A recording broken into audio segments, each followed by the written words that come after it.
আপনাদের এলাকার সন্তান হাসনাত আব্দুল্লাহ।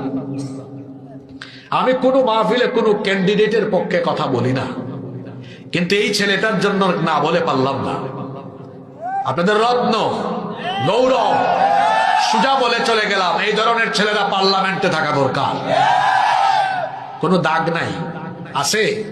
এই যে অভ্যুত্থানের পরে আজ পর্যন্ত হাসনাত আব্দুল্লাহকে নিয়ে কেউ কোনো কথা বলতে পেরেছে?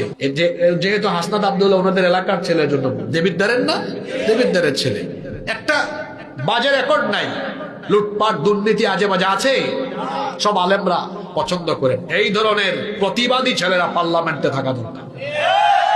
আমি দোয়া করে যাচ্ছি আল্লাহ যেন তাকে পার্লামেন্টে কবুল করেন।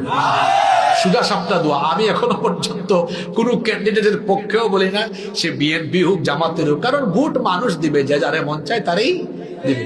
কিন্তু এই ছেলেটার পক্ষে বলতে বাধ্য হয়ে গেল, এই ধরনের ছেলে থাকা দরকার। রত্ন, রত্ন, এই যে শহীদ শরীফ উসমান, মারা গেল উসমান হাদি, এগুলা যুগে যুগে জন্মায় না। যদিও এখন ছেলেরা স্লোগান দেয়, এক হাদি চলে গিয়েছে, লক্ষ লক্ষ হাদি। যারা স্লোগান দেয় সারাদিন পেশাব করে পানিও নেয় না।